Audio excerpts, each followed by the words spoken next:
नमस्ते बच्चों। मैं डॉक्टर अनिल कुमार, टीजीटी हिंदी, केंद्रीय विद्यालय संख्या 2, गया। बच्चों,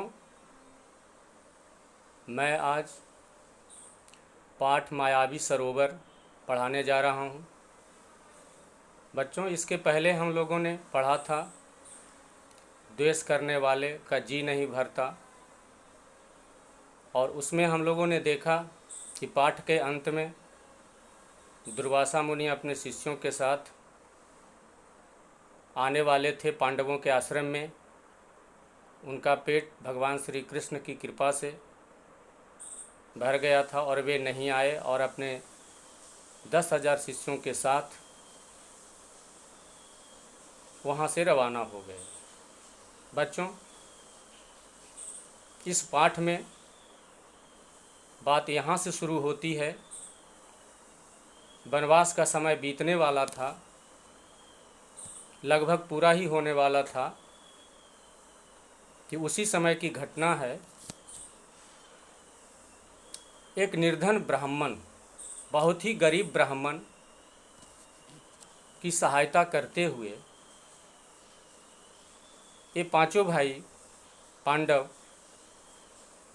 जंगल में बहुत दूर तक निकल गए।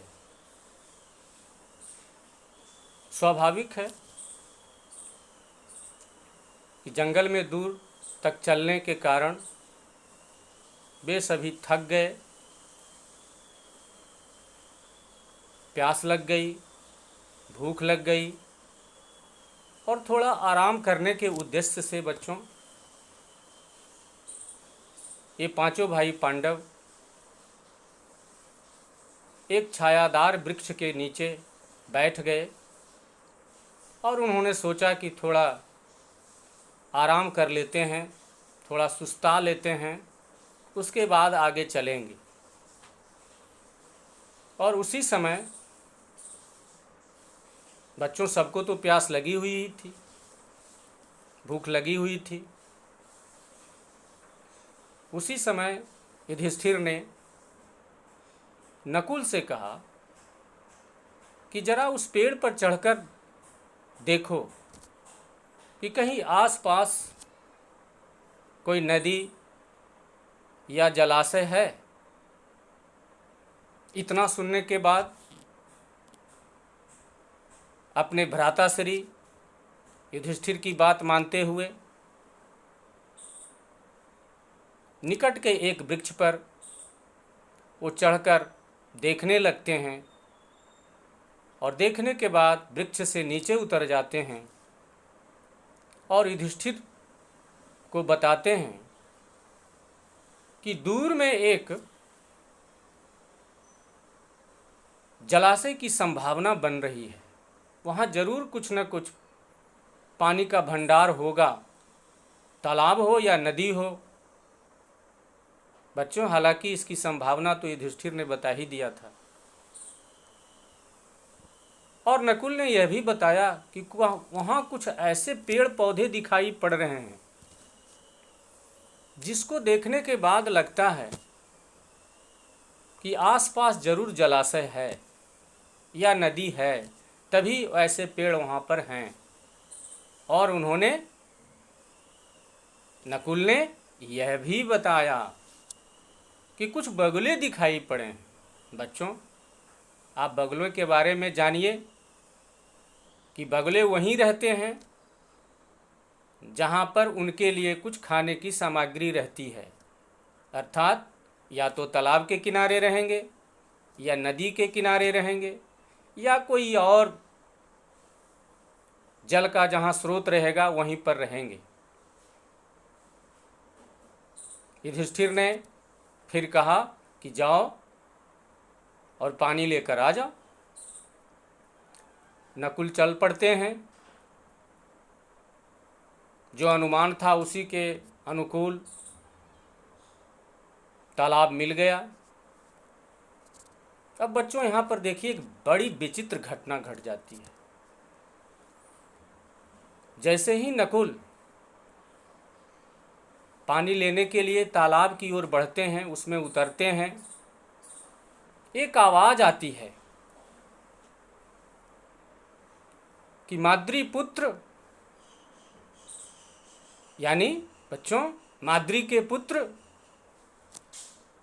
दुस्साहस मत करो। यह जलाशय मेरे अधीन आता है, इस पर मेरा अधिकार है। मेरे कुछ प्रश्न हैं, उसका उत्तर पहले आपको देना होगा और तभी आप पानी पी सकते हैं इस जलाशय का। इस जलाशय से पानी आप ले सकते हैं। लेकिन बच्चों,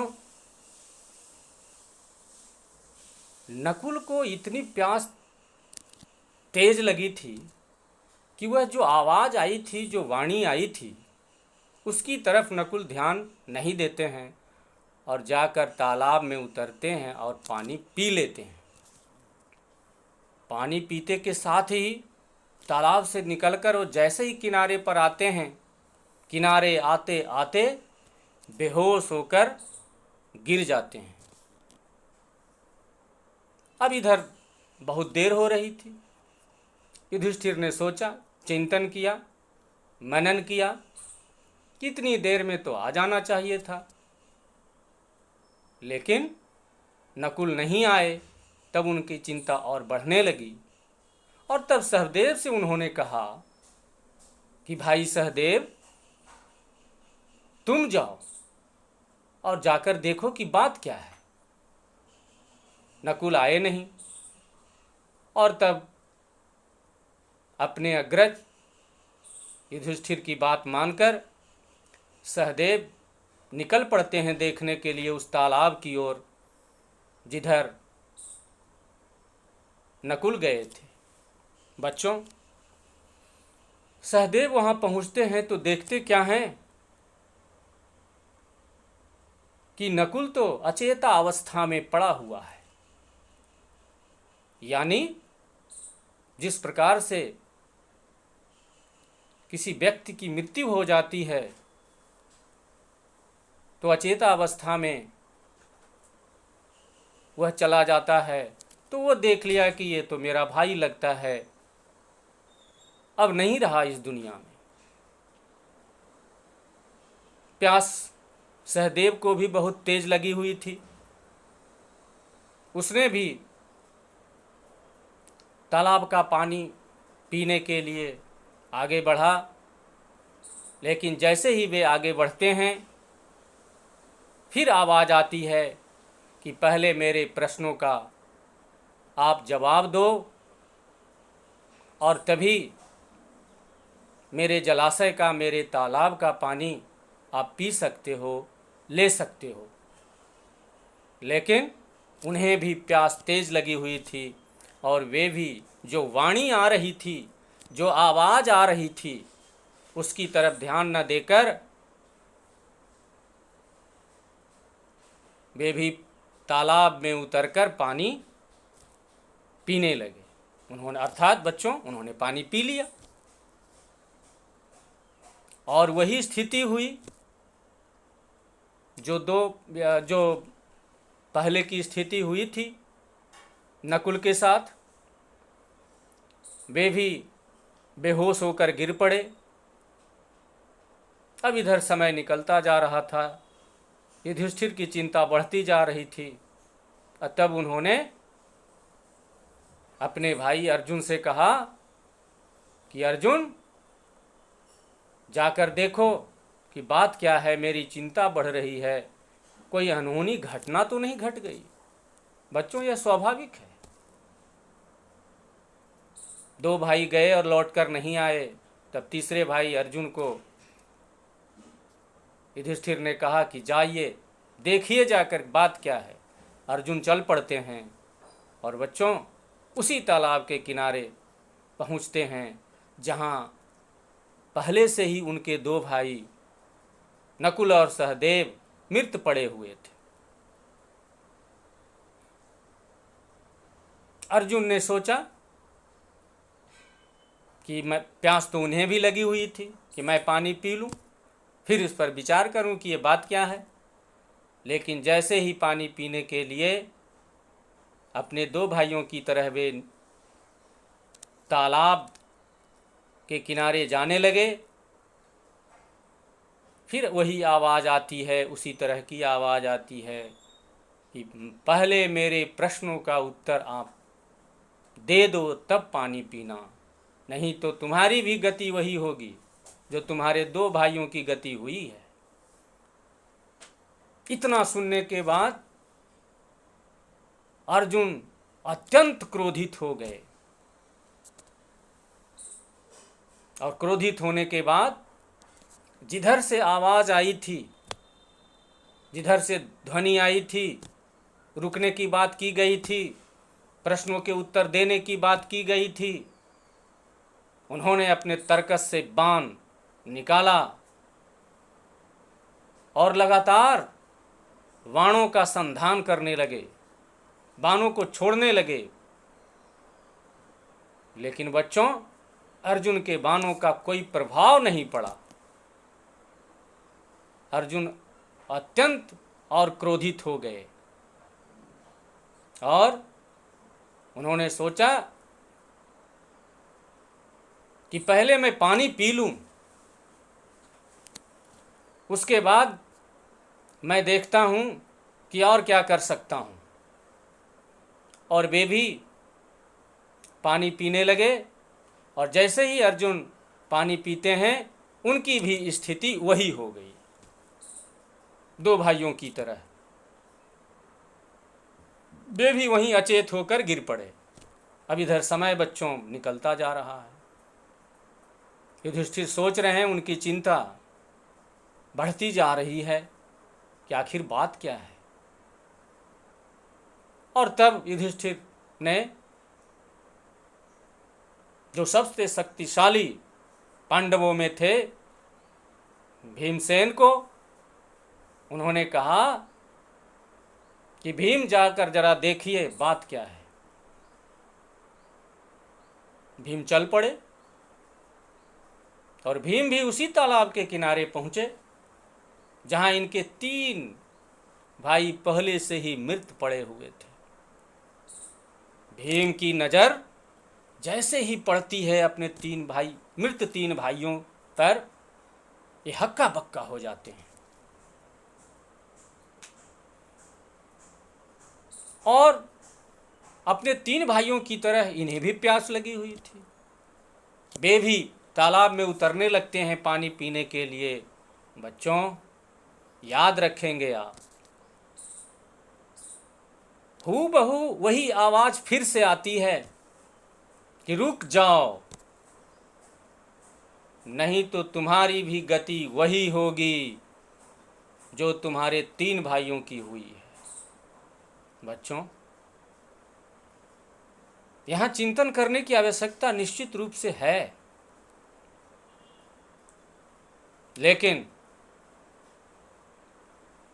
भीमसेन भी चिंता नहीं करते हैं। वे भी पानी तालाब में उतरते हैं और पानी पीते हैं। पानी पीते के साथ ही भीम अचेत हो जाते हैं, बेहोश हो जाते हैं और अपने 3 भाइयों के पास ही गिर जाते हैं। बच्चों, अब तो स्थिति बहुत विकट हो रही है। युधिष्ठिर की चिंता उधर और भी ज़्यादा बढ़ती जा रही है। अब इनके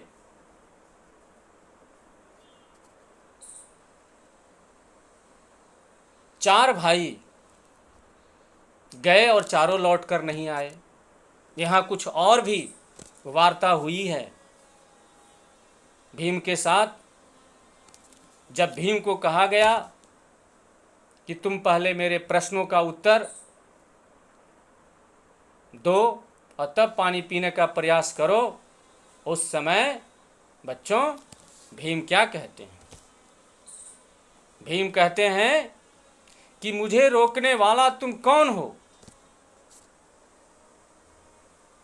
बच्चों, भीम को ऐसा लग रहा था, भीमसेन को ऐसा लग रहा था कि मैं तो बहुत ही शक्तिशाली हूँ।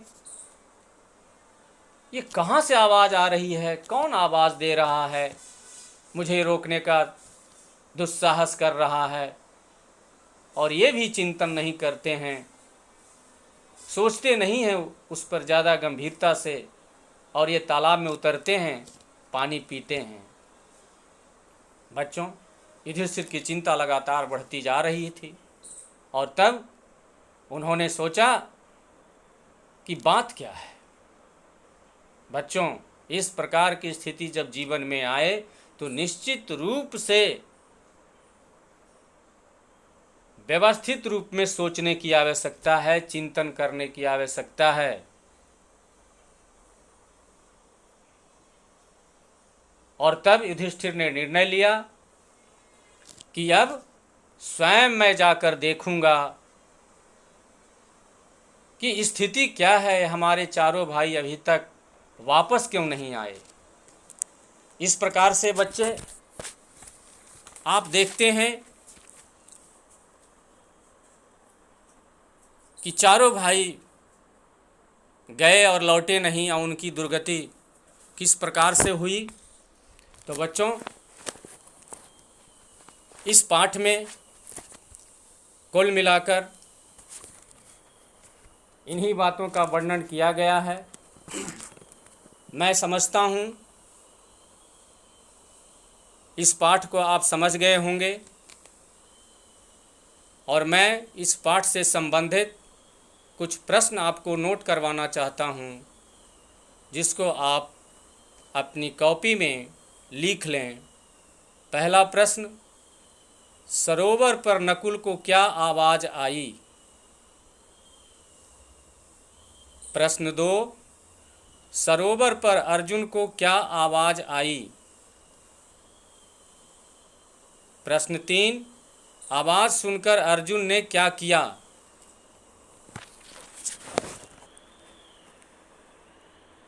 प्रश्न संख्या 4, भाइयों को मूर्छित अवस्था में देखकर भीम ने क्या सोचा? उनके पानी पीने पर क्या हुआ?